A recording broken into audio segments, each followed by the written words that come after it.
So we have resumed the audio again and all those settings, and again we apologize for the power outage. So again the power went off and it came, and now we have set up some basic UPS measures to keep the system live.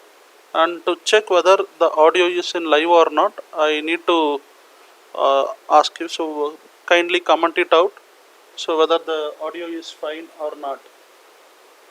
Okay, so I repeat back, I want the participants to comment whether the display and audio is visible for you or not. Yeah, thank you. So again, sorry for the delay happened, and this is so unfortunate for this power outage. So we can proceed to the day 3. Okay.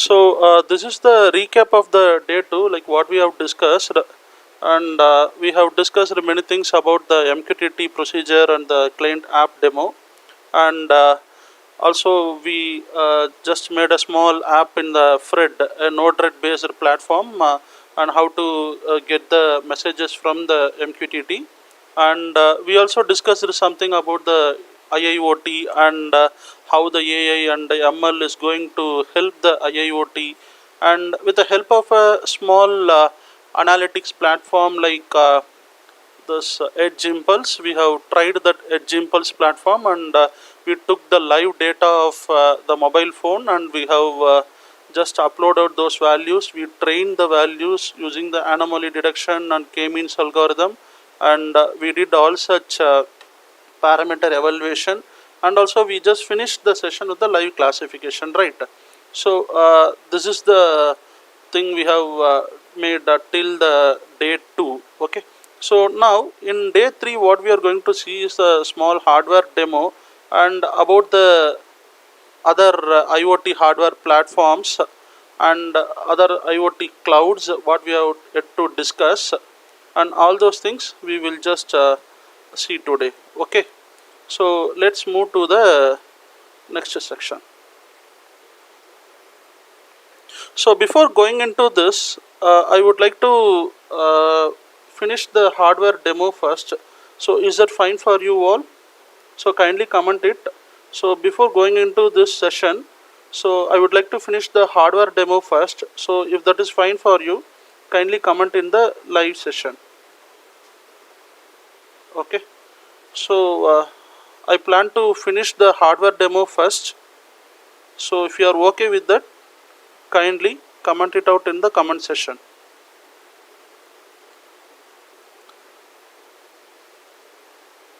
Okay, thank you. I will just proceed with the hardware demo now.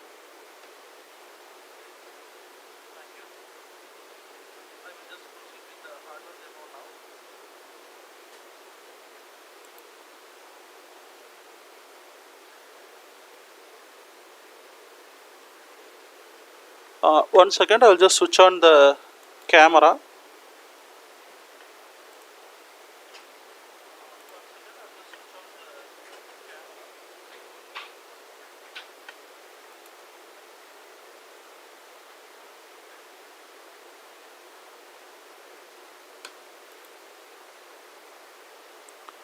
So I think the camera is visible for you all, right?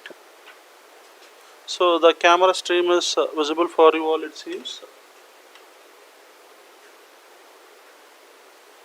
So now here I have a small IoT board. I will explain what is this IoT board and what are all the components and features of this IoT board. And this is just like a Arduino board where we are going to program it using the Arduino IDE itself, and I have connected a small LDR to it as a analog input and LED to show that it's output. Okay, so this is the setup I have made, and I will be sending you the wiring diagram of this complete setup and the tutorial everything by the end of the live session. Okay, so now let me move to the Arduino IDE first, and I want to know whether you guys or you people are experienced in installing the libraries in Arduino and how to install a new boards file in the Arduino. So since this is a board which is not manufactured by Arduino, we have to add these files to the Arduino IDE, then only we can able to program it. So if you know this procedure, you just comment it out. We can proceed to the demo. If not, you just let me know. I will explain the concepts of installing those procedure in the Arduino IDE, and then I will come back to this procedure. So kindly comment it out whether you want the procedure of how to install a board manager in Arduino IDE or not. So kindly make your comments.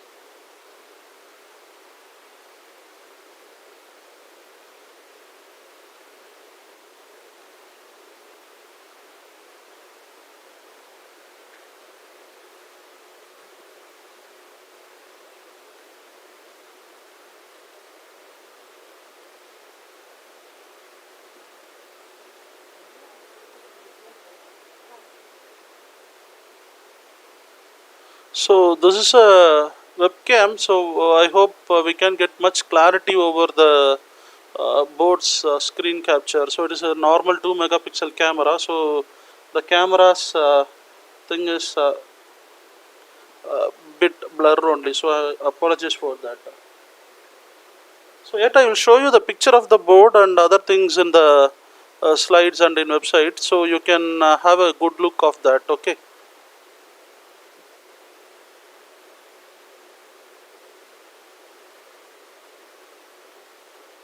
So many have said no and many have said yes, but so for the people who have said yes, I just what to say, will just give you a small intro about that thing, and I will come back. Okay.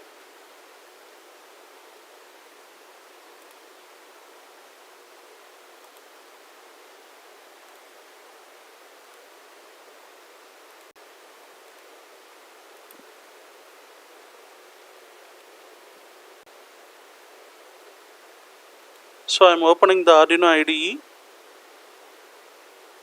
I am opening the Arduino IDE.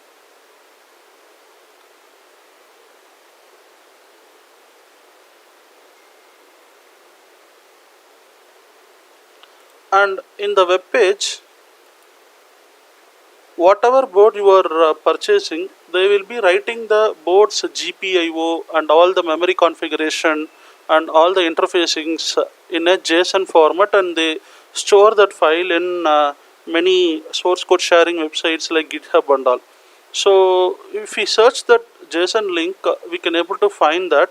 So our board is ESP8266 microcontroller based, right? So I am just typing ESP8266 and I am just typing Arduino ESP8266 Arduino JSON file. Okay, so I am searching for this particular link.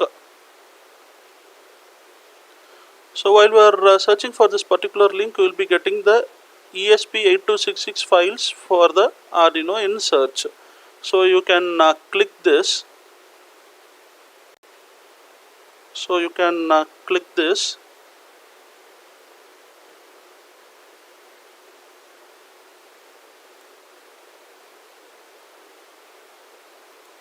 So you can click this, and once you got this link, you can browse down. You can browse down, and while you are browsing down, you can see a line called installing with board manager. So in this, there is a link for the JSON file. You just copy this particular link, and for every other board, like even if you have a PIC microcontroller board, or if you have any other STM microcontroller board, or even you have some kind of Renesas board, but if you want to do that in Arduino IDE, and the JSON files are available in the the core source sharing sites like this github.com. So you just go to this kind of web search and you can find the JSON file like this. So you copy this and you come back and you go to file, the Arduino IDE, you go to file, and in file you go to the preferences. Okay, so you go to file, and in the file you go to the preferences, and in the preferences column you have a special thing called additional board manager URL tab. Okay, so in this additional board manager URL tab you have to paste this link. And if you want to paste more than one link, for example, I have pasted the link of ESP8266 as well as I have pasted the link of ESP32 board also.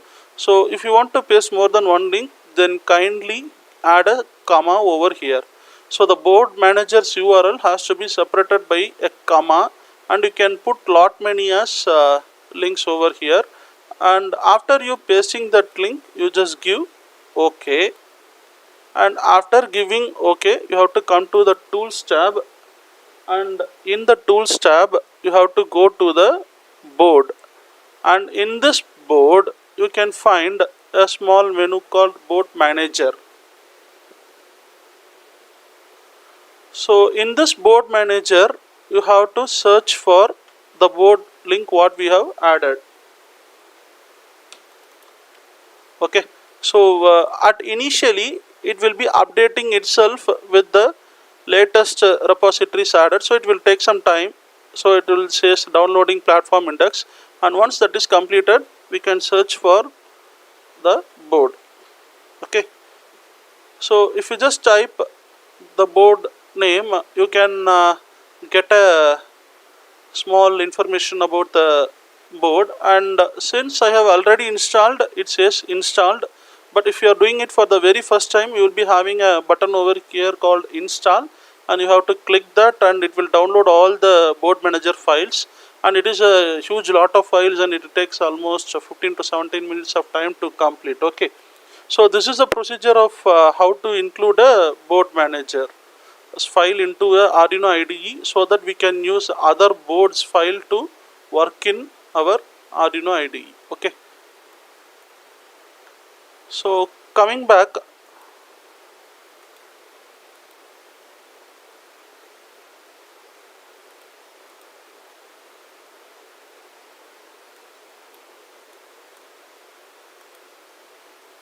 wait, I will open the program also.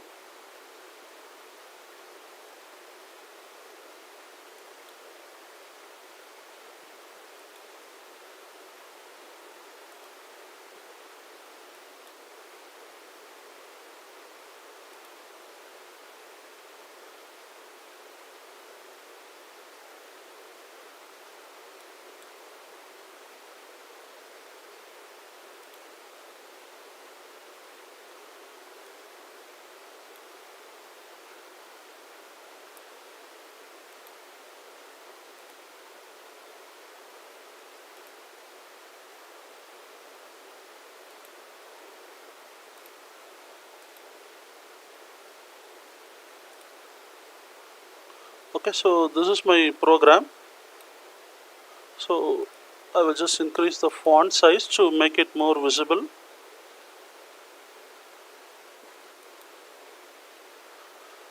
So here, this is a very important library for MQTT to work in the Arduino IDE. So to install this, you have to go to the sketch, include library, and manage libraries column, and now it is similar to the procedure of installing the board manager. Okay, so here you have to search for pub sub client, and that is nothing but publishing subscribing client of MQTT.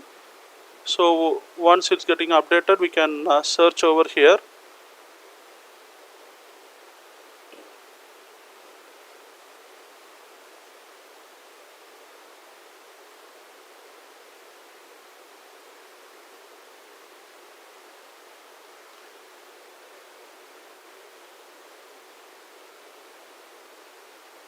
So here now we can type pub sub client.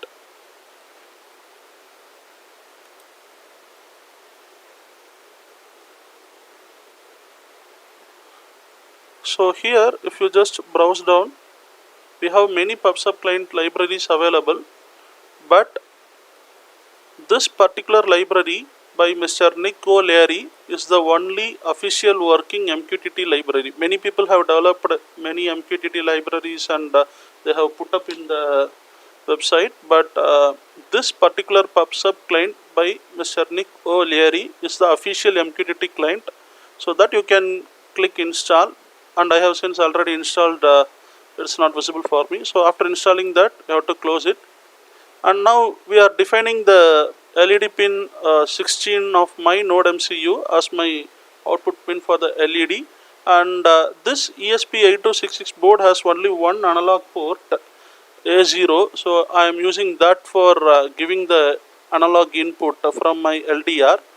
And this ESP8266 board has an onboard Wi-Fi, so I can able to connect with my Wi-Fi router. So this is my Wi-Fi router name and password, and as we said earlier, we need a broker to connect to the MQTT, right? So we are using a mqtt.eclipse.org. So the code is split up into 4 major segments. One is initiating the Wi-Fi client. So this is the setup Wi-Fi function, setups the Wi-Fi client by connecting it to the Wi-Fi router with the specific username and password, and once it is connected, then it will start connecting our board to the cloud. And the next thing is we have to set the serial communication so that we can check out what is happening in the terminal. Okay, so whether our board is connected or not, or what is the problem happened, everything we can just do up in the serial terminal. So we are doing this serial.begin, and this particular thing, client.setServer and client.setCallback are the two functions which is used to set up the MQTT server and to retrieve, that means publish or to subscribe the values from the server. Okay, so this client.setServer, MQTT server 1883, this particular line will just makes the board to get connected to the particular MQTT server, and this name we have given at the top. Okay, so it will take this particular message broker, MQTT broker, and it will come and it will put over here, and with the 1883 port number it will set the server now. Now next, the client set callback is going to run. So what is this client set callback means?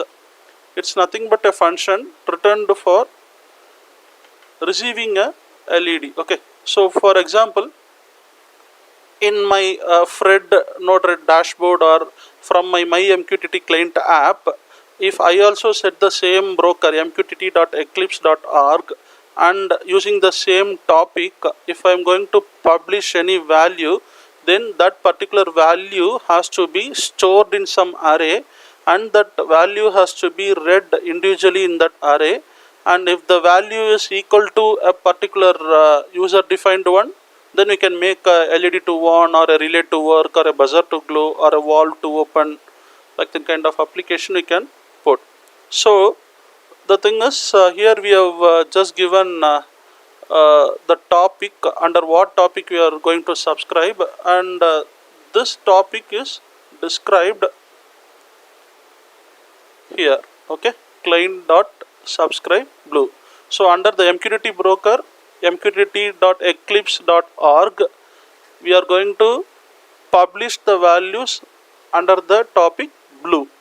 So under the topic blue, if I publish a value 0, okay, so 0 is the payload. And here one thing we need to understand, while we are programming it with the Arduino IDE, or even with the embedded C, or even with the ARM based embed OS, we have to make one thing clear, that whatever the data type we are receiving from the IoT cloud through MQTT, it has to be converted to a character first. So either you can push the values via a character, or you can subscribe the values via a character. So whatever sensor values or whatever the commands from the server, everything has to be converted to a character, then only it will work.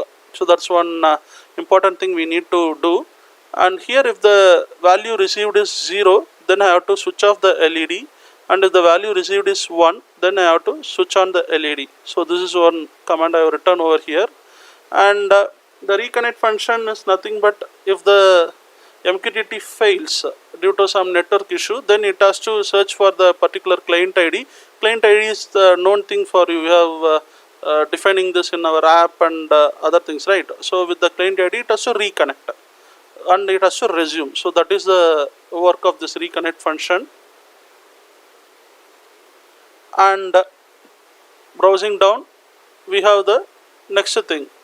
So every moment in real time, we have to get the value of the LDR, analog sensor, and we have to send it to the cloud, right? So here we are publishing to the cloud.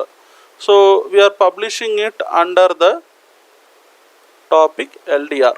Okay, so we are going to publish the topic LDR, and the messages published under this LDR topic will be displayed in the broker. Okay, so now for every particular interval of time, I have just made a small time interval. And if you want to know much about this time interval and other steps in the program, you can mail us. We will give you a elaborate material to work upon. So we have just assigned a value in integer format, and that is reading the analog read from A0 pin of the ESP8266. So the values of the analog pin has been assigned to this variable, and now we are going to convert that to a character. So this is what I am mentioning a little before. So all the inputs of this particular thing in the integer format is now getting converted to the character, and we are going to put that character message under the topic LDR, and we are publishing it now. So in this program we have two things. One is to receive the messages under the topic blue, and if to check whether the received message is 0, it has to switch off, and received message is 1, then it has to switch on. And the next work is, at a regular time interval, I have to read the analog values from A0 pin of my ESP8266, and I have to publish that value. Before that, I have to convert that to character, and then I have to publish the value under the topic LDR. Okay, so this is the complete outline of the program. So I have to upload the code using this upload button, and it's been kept ready. So now we can come to the serial monitor. So I will now reset the board. Okay, so it's now uploading. I'm resetting the board. So now it says it's trying to connect with my Wi-Fi, and now it says Wi-Fi is being connected. So it says Wi-Fi is being connected, and it itself has set a IP address because it is a DSCP connection. And after that, it is attempting the MQTT connection to connect with the mqtt.mosquito.org. Okay, sorry, mqtt.eclipse.org. That is what we are using here, right? So after that, it is pushing the data. So what is the data? This analog value data. So we have made the analog value data to lie between the value from 0 to 10 using a conversion. Okay, so now let me go to the Fred, because this is one device which is acting as the MQTT client. So now we want the other device also, right? So let that be the Fred, and we can even take the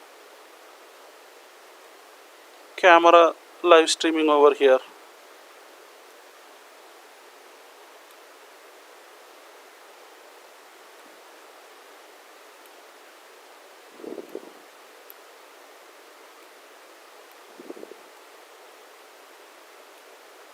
Okay, so now I'm going to the thread.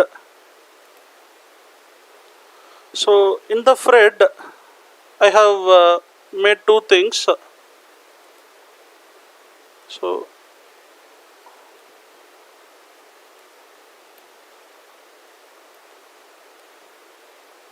one second, I will just yeah.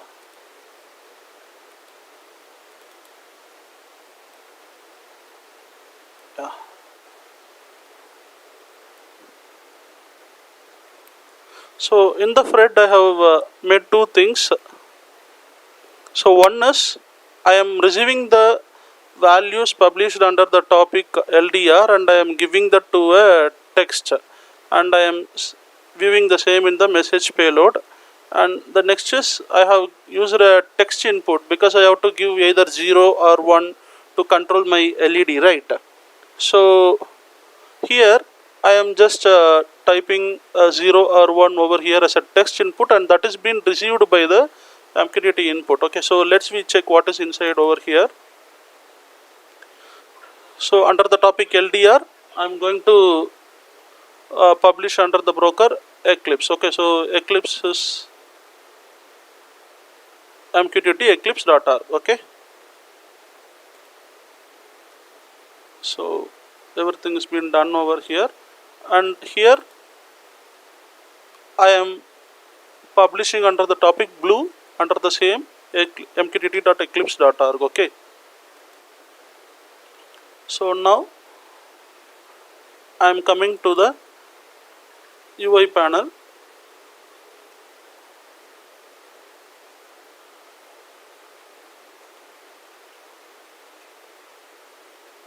So in the UI panel I am receiving the LDR value over here. So this is under the normal light.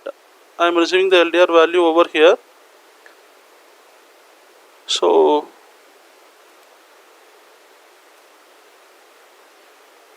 you can see the varying values. What's coming over here is been live updating over this text, right? So one real time strength and the value. So if the MQTT is not publishing any values under the topic 0, so I made in the program to print as 0 over here. So since it's publishing, it's printing as 1. Okay, so this is the thing. And now my status of the LED is off, right? So here I am going to change the status of the LED from 0 to 1. Okay, so now if I change the value from 0 to 1, that is been taken by the MQTT tag, and it is now publishing the topic under blue, and that has been received. Okay, so let me check that also whether we received any. One second, I will just make it more visible.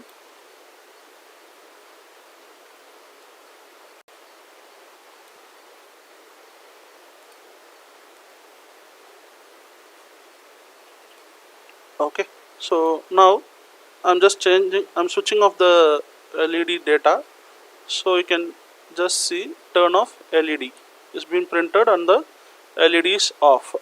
So now again I am switching on the data, so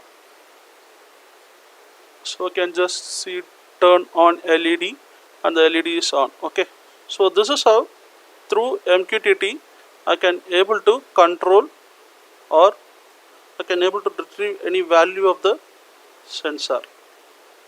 Okay, so since it is a global connectivity, you can connect from anywhere in the world, and from any place we can use this MQTT, and that is the main motive of the Internet of Things. Okay, so this is a small demo of the MQTT. So I will just post this tutorial in your email, and you also can try it out. And if you don't have any of this particular board, it is very cheap only. It just costs some 400 rupees, so you can purchase this board in any online and you can take it up, and I will let you know where to buy and how to use this and all. Okay, so this is for the hardware demo, so we can close all these things as of now.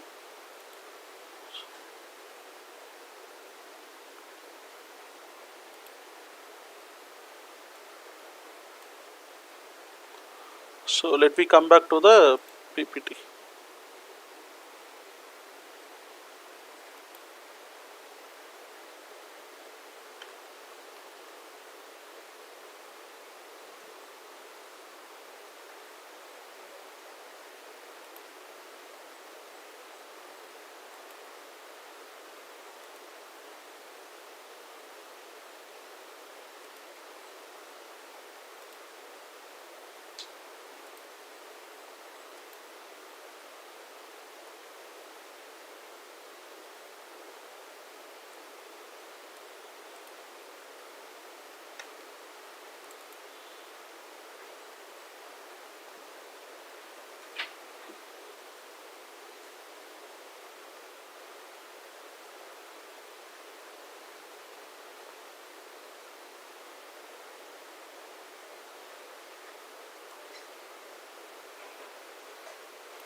Okay, so coming back to the slides, so from here after we can see what are all the available microcontroller platform for beginners, and if you are well versed with this, how can you proceed with this IoT. So I will just give some hints on how to use this boards and all. Okay, so in this slide you can see some basic boards. Let us say the red color board. This red color board is called as a launch pad, and if you want to go for any ultra low power application, for example I am going to use only battery, and my project or my prototype has to run for more than 8 months or more than 1 year in a single battery, then we advise you to go for this Texas Instruments Launchpad series boards. Okay, and if you want to do any control with motor or BLDC motor, or if you want to do with any kind of servo motors, then we advise you to go with ARM controller based free scale processor based board. This is called TEENSY, TEENSY board, and this is capable of giving an input as very high current, or it can withstand high voltage, everything. And if you want to go with a minimal sensors, for example you have a pH sensors, or you have any uh, gauge sensor, you have any pressure sensor which gives out the values at a very low level, for example between 0 to 1, or minus 1 to 0, or 1 to 0, like that. So for that case you can go for board. This is called a Trinket. It's TRINKET. Trinket board is a Atmel company's processor, and this Atmel company has been acquired by the Microchip, and now both are one company. And similarly this NXP is a Philips company, and that has acquired the Freescale. And for very high resolution of your sensor input, that values lies between minus 1 to 0, or 0 to minus 1, you can go for this Trinket board.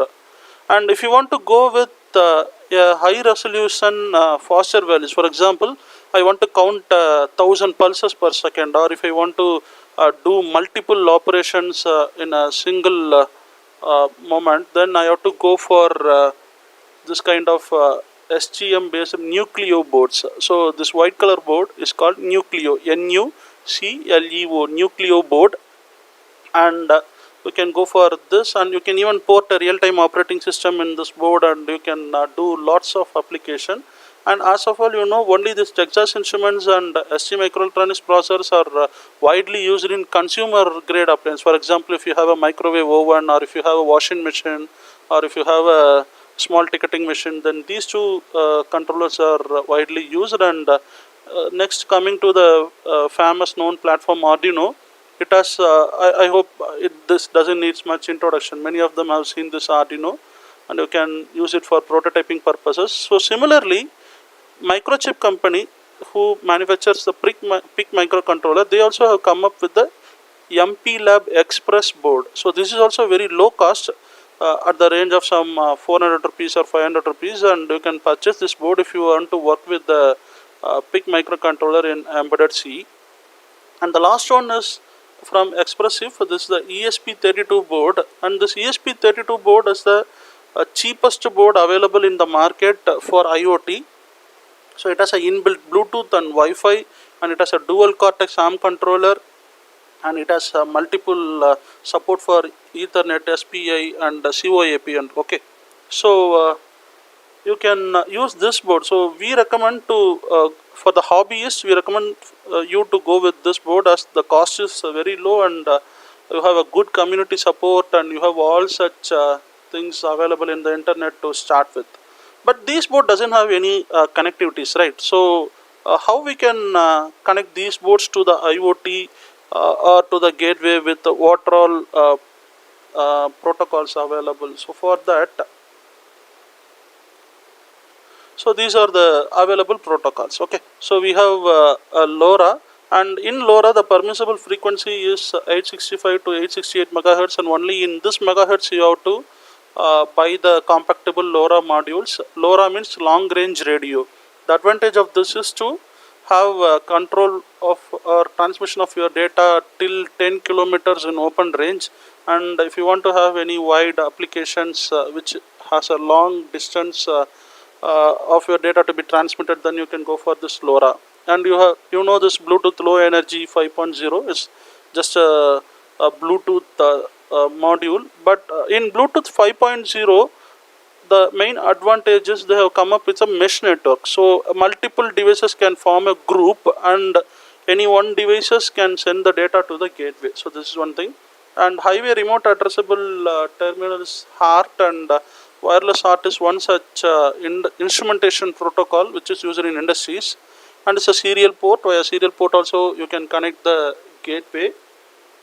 And the next is, of all these modules, this Nordic radio frequency NRF is the very cheapest module available in the market to get it connected to your gateway. For example, you assume you have a laptop, you can have a USB breakout for this module, and that USB breakout module may cost 80 rupees, and this module itself is cost only 120 rupees. And you can buy this 120 rupees module, and it has a open range of 1 kilometer, and if there is any obstacles or wall or any interference, it can go to a maximum of 300 meters. So within 300 meters this NRF can make a mesh network. For example, you have 4 rooms in your home, and each of the room has one mesh this module, and you have connected this to your Arduino board, and you have all the relays. To all your relays you have connected your fan and tube lights and everything, and you have one module connected to your computer via that USB plug-in, that 80 rupees breakout board. Okay, so with this setup, within 600 rupees, now your entire intranet of things of your house is getting connected to the internet via your computer. So this is a very low cost implementation of the IoT, and this NRF is being used in many industrial applications, and it is also a very low power thing. And the next thing is Ethernet. Ethernet, I hope you all know very well. You can have a Ethernet shield, and you can connect to the any of the boards which is shown in the previous slide. Or else there is another one industrial platform called Smart Mesh, and you have Wi-Fi module. Wi-Fi module is available separately or as a breakout board, and you have a GSM module. I hope many of them have used the GSM in your diploma projects or engineering projects. So if you connect a Arduino plus GSM module, it becomes node plus gateway. Okay, so that node plus gateway thing is a combo pack kind of thing, so it doesn't require a separate gateway, so you can directly push the data to the cloud with the GSM. Okay, so these are the available connectivity platforms by which you can connect your existing Arduino boards or other things with the gateway. Okay, the next is, there are some platforms available in the market which gives both hardware as well as the software IDE plus the cloud. Okay, so one such example is Arduino. So this board is called MKR Wi-Fi 1010, and this board has an inbuilt Wi-Fi module over there, and this board has a connectivity to its own Arduino cloud. So Arduino Cloud is available for these kind of boards, and also there is another one company, your well-known smartphone processor manufacturer called MediaTek. They have come up with their own series of boards called Linkit.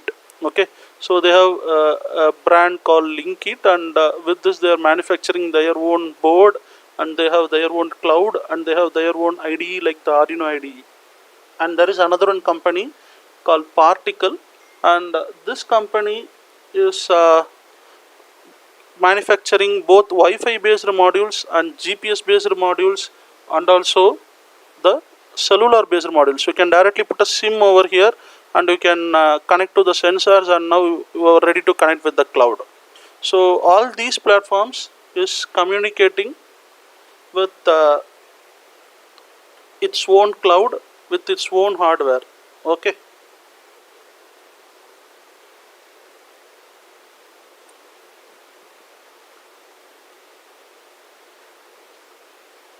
And the next thing is, many of them have heard a word called Raspberry Pi. So if you want to combine your gateway and your nodes, for example, you want to I want to write a Python program, so which sends value to the cloud, and you want to connect the sensors also in the same board. So some higher advancement of the node, so you want to use, then you can opt out for these boards. And some of the people are asking about the cost for the boards. The boards what I listed in the previous two slides varies from 230 rupees to 1800 rupees. So it depends upon the application. You can choose any of the boards, and the budget is up to you. So for example, a small ESP8266 board may cost only 230 rupees, and that Linkit platform what I said may cost 1800 rupees. And this particular SBC, single board computer, is capable of running OS itself inside this, and you can run any JavaScript program, or you can run any small neural network or machine learning model like what we did in Edge Impulse, or you can convert a sensor input value with a conversion program with Ruby or Python, like I want to convert to Celsius to Fahrenheit, or meter to centimeter, something like that you can use. And it has many onboard capabilities like Wi-Fi, Bluetooth, and also Ethernet for USBs and displays, etc. So, but this board is costing around 5,000. The alternate of these boards are the other things. Okay, so the other board is the Orange Pi. Orange Pi is a clone of this Raspberry Pi board, but the main advantage of this board is each board comes up with different products. Like one board will be available with the GSM modem on board, one board will be available with the SATA connectivity on board. SATA means to connect your hard disk. Okay, so all these boards will be used for the IoT purposes. Okay, and the other one is Odroid. If you want to work it up in higher temperatures, then you can go for this Odroid. And there is one board called UP board, which has Atom processor, and you can run directly Windows in it. And if you are good at working with the Visual Studio and ASP.NET and Visual C++ applications, you can go for this UP board. And these two are very smaller boards running minimal versions of Linux, and this doesn't have a any connectivity to connect to a monitor, keyboard and all, but yet it runs as a standalone Linux based boards. Okay.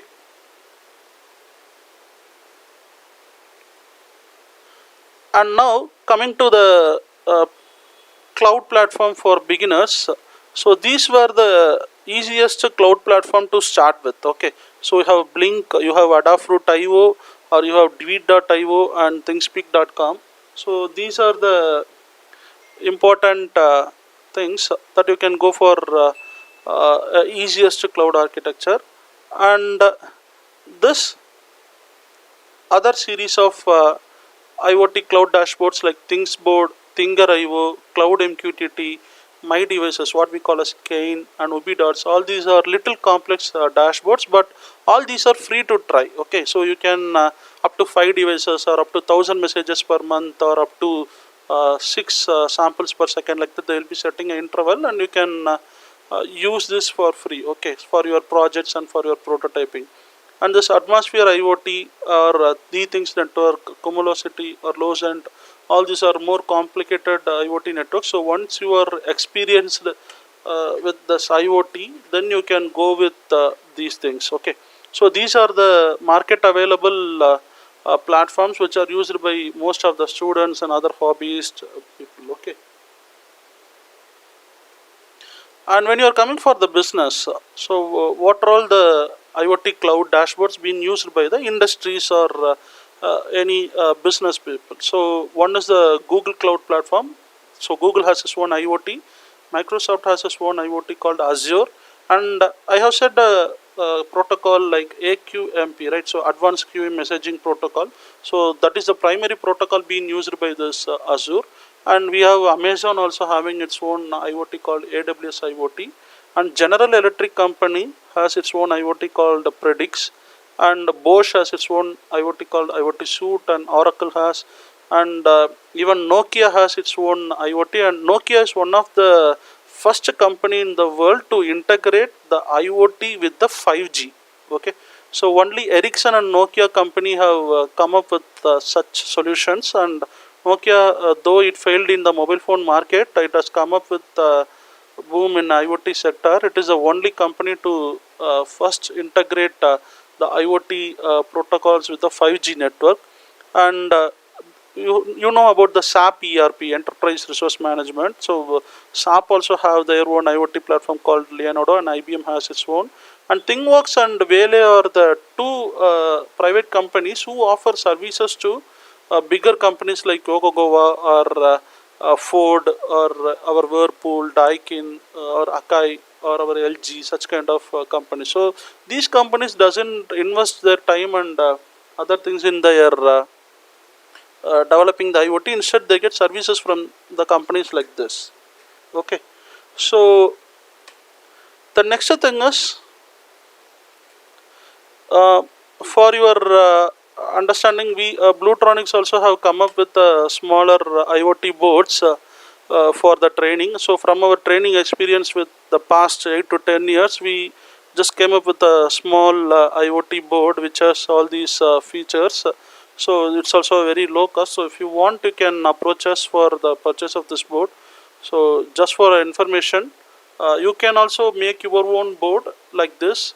And if you are not interested to buy any market available board, you can go with your own board like this. You can make your own board, and all the schematic files, everything is available.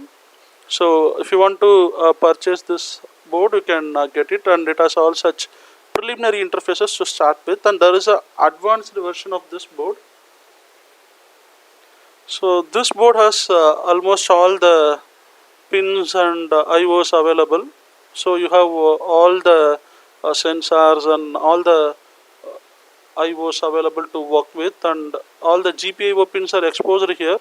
So by removing the jumpers, you can able to connect to any external interfaces also. So we have come up with two boards. Okay.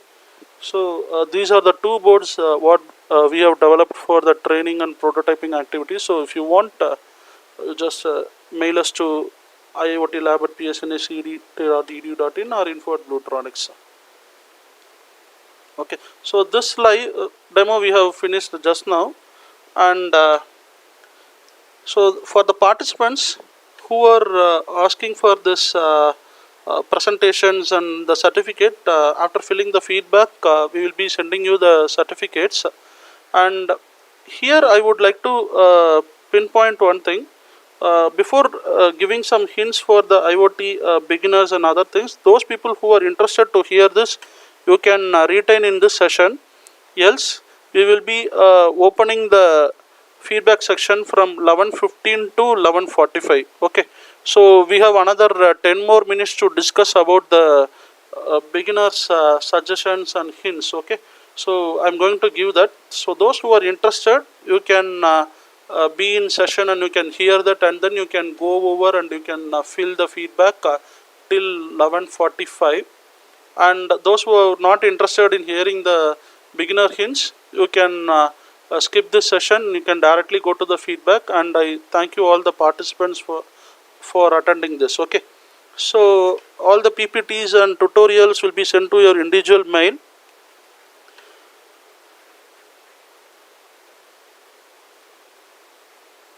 So we have started accepting the responses. You can start going for the feedback, and those people who are interested in hearing about the beginner's hint, you can stay in the session and you can what to say, hear it. Okay. So the first thing, the participants who are there in live session, you may be from arts background like MSc, BSc, or you may be from engineering background, or you may be even from a statistical background, or you may be from an industry person, so whoever. So if you want to start with the IoT, the primary thing you need to do is first observe the application, whether what is the type of sensor used, how complicated in taking the values from that sensor, and how to convert the values. Such kind of a preliminary study is very much important before going into a particular application.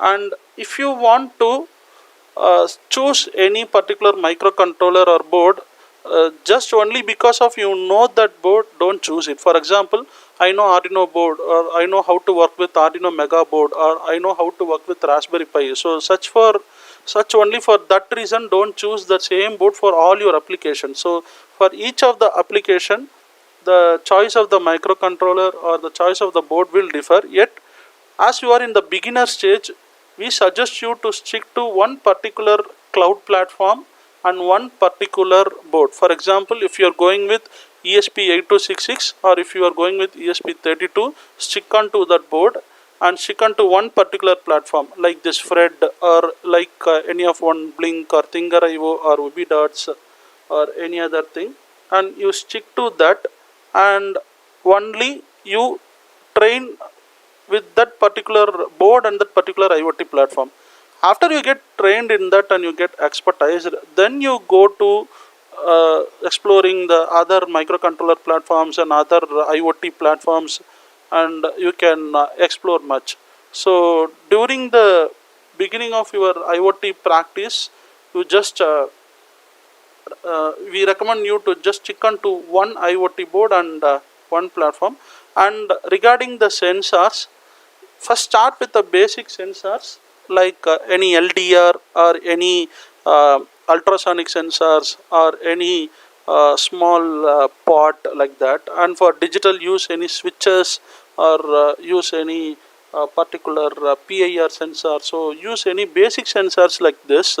Once you are well versed with that, then you go for the I2C based sensors like the accelerometer or pressure sensor BME280 like that. Okay.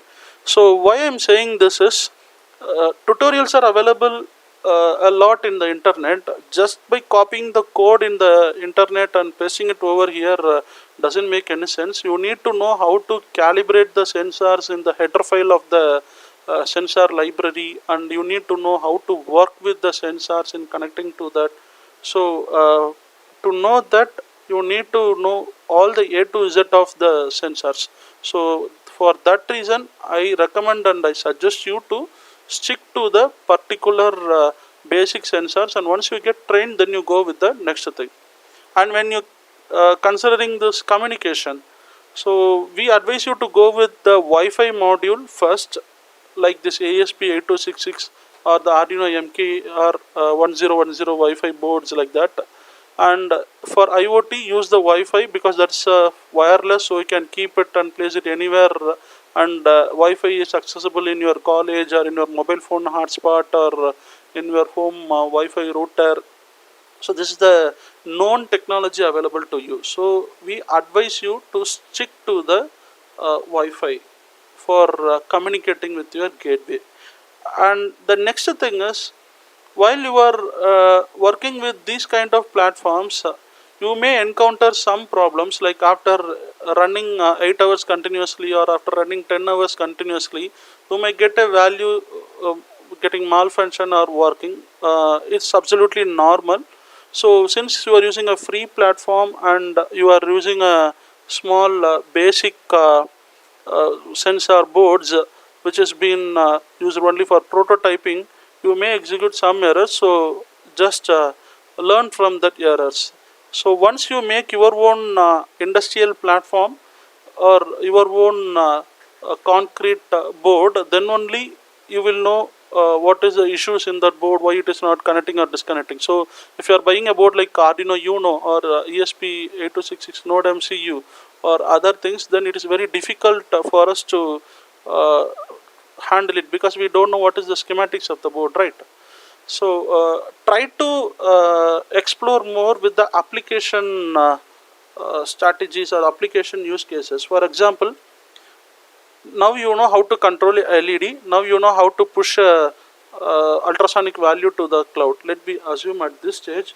Now you just think what are all the applications known to you. For example, you can use a mic, and in the kitchen, if 3 whistles is been blown from your cooker, then you can count that 3 whistles from your mic, and you can take that as a audio input, and you display in the serial monitor, like you have to switch it off the stove. So like that, come up with some application which lies around you, or you put a LDR for your ESP8266, and at the sunset try to connect a relay to your ESP8266 board, and put a small CFL bulb or LED bulb and make an automatic lighting system for your home, and you try it out. So try with these kind of simple applications, and for the problems which you can find near you or around you, or from the people who says about these things. So try to find solutions with your IoT knowledge. Okay, so this is a very important thing. So always approach in the problem point of view, and let you observe the problem first, and do all such things, and then you come up with a solution.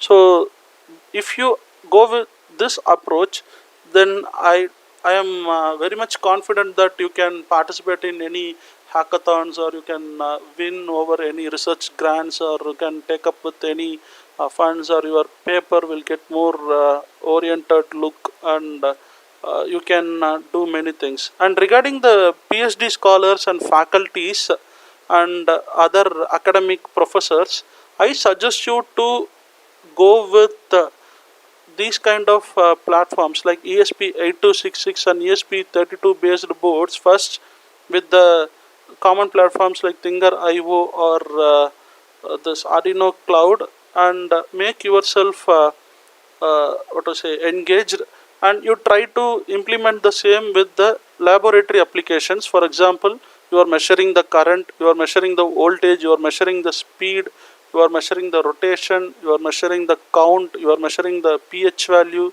you are measuring the time taken for the chemical to get dissolved, you are measuring the how much concrete layer you're going to put over here for this particular structure or beam. You're going to measure the vibration. So all such things you're doing as a part of your laboratory experiments. You can first implement this IoT concepts for your laboratory experiments, and once you are good, just showcase it to your students and showcase it to your fellow other faculties, so that you will get more experience. And we Bluetronics and IIoT Lab PSNA are always there to support you at any point of time. So I hope I have given basic hints and a little hands-on and web tools and demos of how to work with IoT and IoTs and all. And I thank you all the participants who are participated in this webinar, and who gave a very wonderful feedback, and it gives us much confidence to take up to the next series of webinar also. So if you are interested to know about the next webinar series, in the feedback form you have given a small questionnaire where you can put up your mail ID, and if you are really interested, you can put this optional only, and so that we can take it forward. And that webinar will be of fully a hardware demo, where we'll be working with the different use case and applications, and we will show you how to code. In this session I just show an entire code, and I explained you how to how this code works, right? But in that webinar I will teach you how to write the code, and how to connect, and what are all the things we need to check while making IoT prototyping, everything. So if you are interested, you can let me know your comments over there. And after this webinar, if you have any such doubts, even 4 months later or 6 months later or a day later, we are always there to help. Feel free to mail us. And one thing I want to say to you all that kindly make your queries and suggestions in the email alone, because the phone is with some other person and we cannot able to reach you through phone, so don't call to the phone. So kindly mail your queries in the email, so we will help you out. And I thank you all once again, and again I apologize for the delay happened in today's session. So I think we can wind up this session, and thanks for your support. If you have any queries, any doubts further, you can feel free to ask us. And as a last note, the certificates for the participants and the tutorial for the day 2 and day 3 will be sent to your individual mail ID within Monday. Okay. So thank you all. Thank you.